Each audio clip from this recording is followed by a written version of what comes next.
as you can see, I was in a packed out cinema. It was crowded.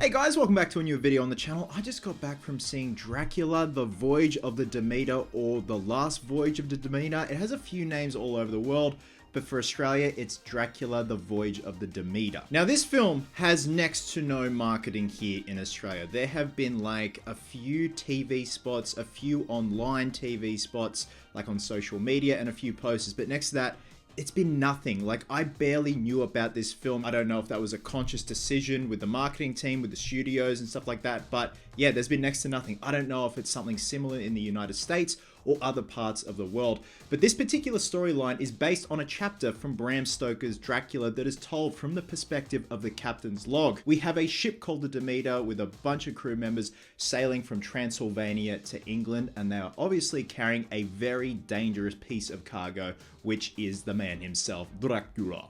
Excellent. One by one, animals on the ship, crew members start getting picked off during the night, and it's one of those stereotypical tropes where the crew members start going insane, blaming each other, and they feel like it's all in their imagination. And at the end of the film, we see the remaining crew members set up traps and a plan to kill the creature before they reach the shores of England. Now, again, next to no marketing, so my expectations were down here. Is this a good film? It's okay. It's a film. It's a Dracula film. It is nothing out of the ordinary. It plays it very safe. With that being said, it does have a lot of good going for it, so let's touch on the good. First and foremost, the cast are terrific, and the direction is terrific. The film is directed by Andre Overdell, and it stars Corey Hawkins, Aisling Francosi, and character actor David Dastmalchian?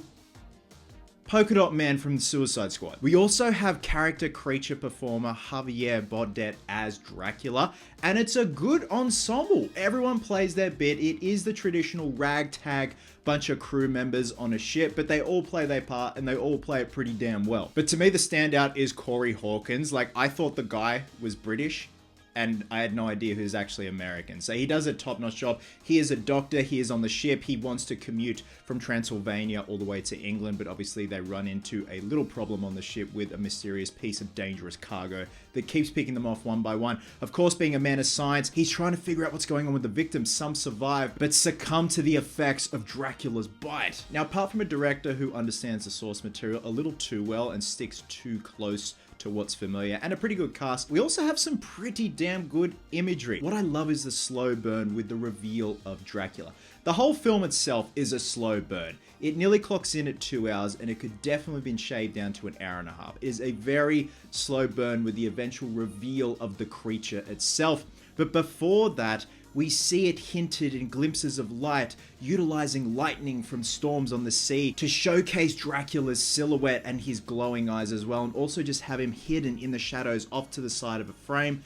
Brilliantly placed. I do feel though the slow burn is too much of a slow burn. It's going to work for some people, just not for me. Again, it's nearly at the 2 hour mark. Definitely could have been shaved down to about a solid hour and a half. The sound design and the score, brilliant. Pairs well with what's going on screen. It's a beautifully photographed movie. I'll give it that as well. Obviously, it's being a period piece. The costumes are great. The sets are great. And it's all photographed well, paired well with some damn good sound design. The cinema I was in were the shittiest cinemas at my local theater. I was hoping for a VMAX screening with some Dolby Atmos, but we got the bare barrel one because, as you can see, I was in a packed out cinema. It was crowded. But even the shitty sound design in that cinema was pretty good. I would have loved to have seen what a Dolby Atmos screening would be like. The score is haunting, jarring. It has this jagged violin feel to it, which is just unnerving. Now, the problems that I have with the film, it plays it too safe. It relies on way too many Dracula/horror film tropes, and to me, Dracula is scary when he's in human form or has human elements. And that's a perfect segue to the creature design of Dracula himself. I dig it, I get it, I understand it. To me, the creature form of Dracula has never scared me. Going back to Gary Oldman as Dracula in Francis Ford Coppola's Bram Stoker's Dracula, he was most threatening to me when he was in his basic human form, or close to human form. When he was the creature, I didn't find him threatening, and that's not taking away from the incredible makeup effects that were in that film. Same with this film. I don't find him threatening at all. We only see him as the creature. There are hints of human form in there, but it's barely seen, especially in the eyes. And not only mentioning Gary Oldman's Dracula design, but Nosferatu, whether it be Klaus Kinski or Max Schreck, just having those human elements in terms of the eyes front and center really scares me, and Nosferatu still holds up today. If you haven't seen it, I highly recommend checking it out. It is fucking terrifying to this day. But to me, the creature design just wasn't scary. The build-up, the way the creature was hidden at certain times was indeed scary, but the reveal and when he's front and center at the climax of the film when they're trying to take this creature down, I just didn't feel a threat. With that being said, the creature design, the makeup effects were pretty incredible and pair well with some visual effects. That there are certain sequences where certain characters do burn up when the sun rises, and it didn't look cheesy. It paired well with the practical. You believe that this person is on fire. Paired well with the makeup effects. There are some brutal throat slashes,